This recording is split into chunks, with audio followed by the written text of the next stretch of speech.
Who the fuck is this? Oh, his profile picture is maybe the greatest thing I've ever seen. This is Epic Loot, a series available every Friday where I play and review the first hour of the free games available weekly on the Epic Games Store.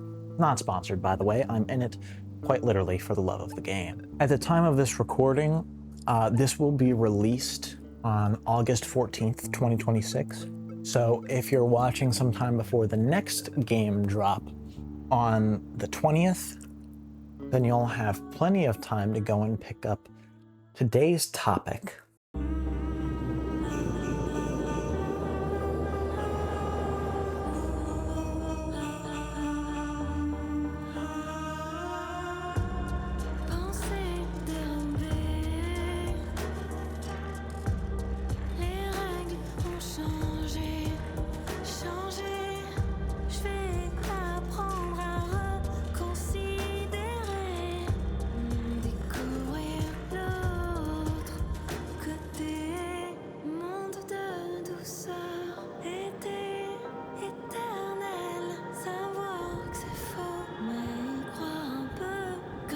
So, this game's pretty good.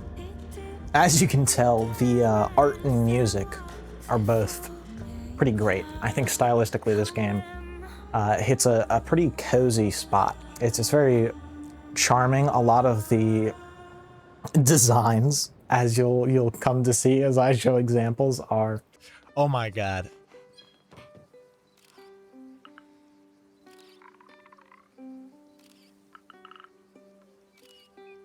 What? That's our only interaction? I'm so pissed. Pretty on point. Admittedly, a lot of the characters do not interest me particularly, which I think is a tough thing to land, but also very important for this style of game. The main draw of this game is the characters and story. At least it was that was what I surmised from it, because it sure isn't the gameplay. The gameplay mostly consists of you climbing on stuff and driving a van.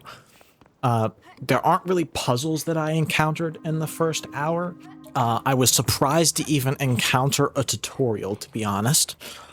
And the tutorial was just for a piece of gear that I got that basically just allows you to ping for the stuff that the main quest is already marking on your map, which didn't make a lot of sense to me. I mean, they really stand out. They're pretty obvious. It felt very hand-holdy in a way that didn't need to be a thing, but it's a very minor nitpick. But yeah, I mean, you don't go and play this game for the mechanics, that's for sure. It's mostly, like, the mechanics are fetch questing. You fetch quest. Fetch quest is your entire purpose. It's your entire existence. It's an exploration game, right? You're there for the vibes, and the vibes are on point. So just, you know, manage your expectations going into it. If you're thinking you're going to be parkouring around, you're not. Now, admittedly, there was a grappling hook or something just beyond this first hour that I was playing. The next upgrade I was going to get was like a grappling hook. So, you know, maybe, hey. But no, for the most part, the most movement you're doing is climbing boxes and driving a van, which is fun. Because, like I said, the music, when it decides to kick in and not just be sort of like ambient filler, it smacks. Hell yeah, the music fucking kicked in. And I really like some of the characters' designs. I find it a little difficult to endear myself towards any of them. Everyone just sort of feels kind of bland. We, actually, the character we play as, for the life of me, I don't know how to say their name. I assume it's Sage, but who knows? Our character is perhaps the most interesting in terms of, like, you get a few dialogue options, and it does seem like the game actually acknowledges the options you choose, at least in just like its flavor text. I don't know if there's any like meaningful impact there. Probably not. I didn't get that vibe from the game. It feels a lot like a more of a linear story going on, despite the open world sort of side questing shenanigans that you get up to. But our character is perhaps the person with the best voice, I would say. Quote unquote voice. we're kind of a snot. We're kind of a little snot. But I think we're supposed to be a kid. And the whole mystery, from what I was able to gather while playing the game, there seems to be this disaster or something that's struck the planet, and a bunch of people who were supporting the planet pulled out, and these guys stayed behind because, who knows, you know, it's home, right? And our character left them abruptly and kind of didn't stay in touch, but her sister went missing 6 years ago or something, never found her, but then suddenly her distress beacon goes off or something. And then we arrive on planet and there's all this network clutter. Like there's network jammers. I don't even really know the reason why these exist, but they do, and you just kind of like accept it as fact pretty quickly. But yeah, it's clear the game tries to set up a lot of these characters as interesting folks. I actually found all of the world aspects to be far more interesting than any of the characters themselves.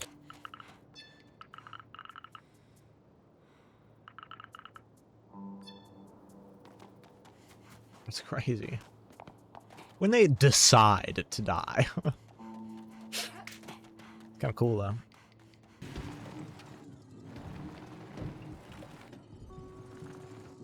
What the fuck is that? Holy shit, it's fucking huge.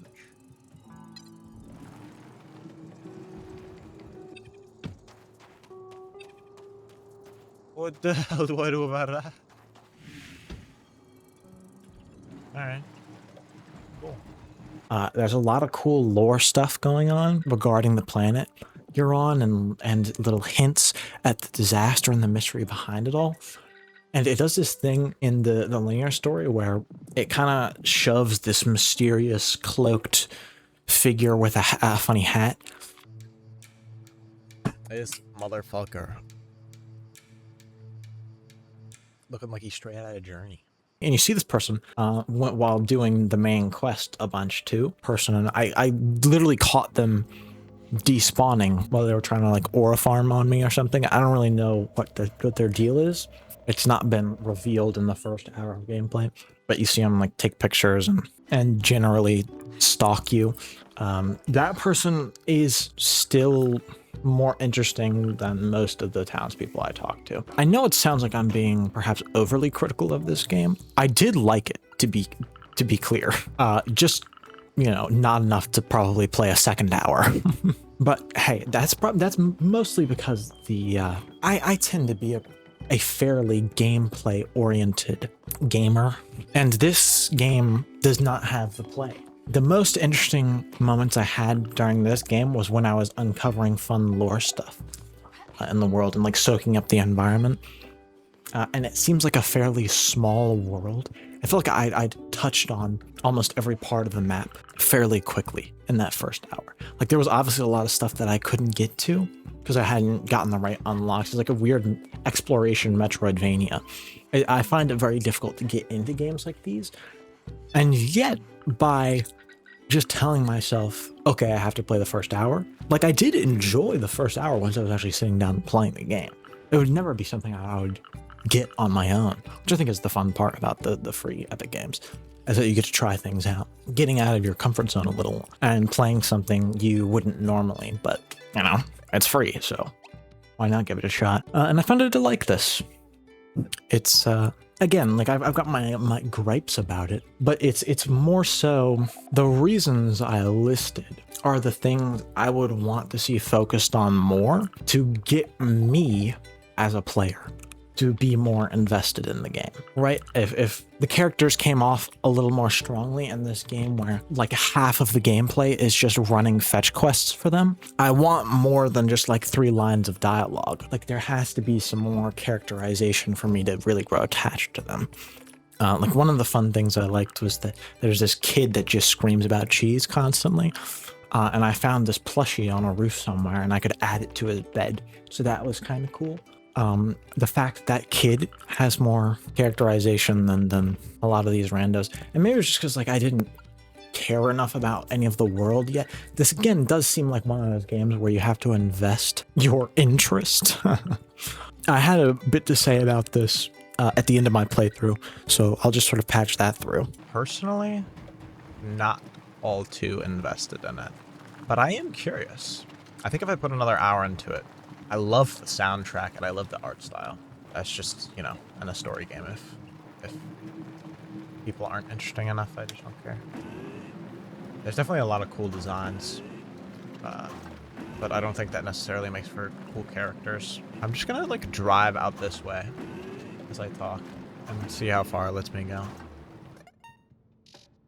Can I just drive into the storm? What do they call this thing? Invisible wall?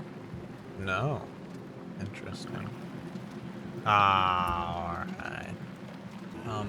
There's not really much in the way of puzzles, so it is kind of just like raw exploration. You have to be willing to try and invest a lot of your time and interest into the world. One of those kind of games where it's going to reward you for investing that time, but it isn't inherently going to make it particularly apparent that that time is worth investing.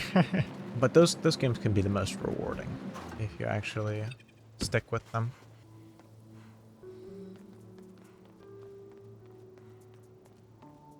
Yeah.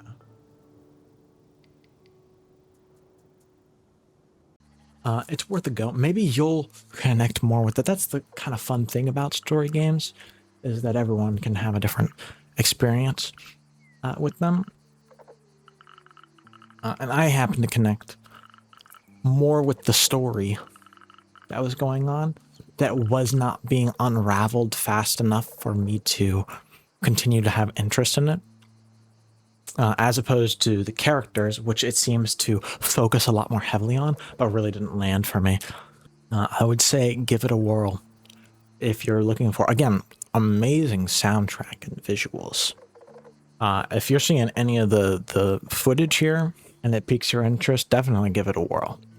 I don't want my own critical opinion to sway you into thinking this is a bad game at all. It's not. It's just not really a game fit for me, and I wouldn't be giving my honest review if I didn't stick to what I truly felt about the game. So, that's that.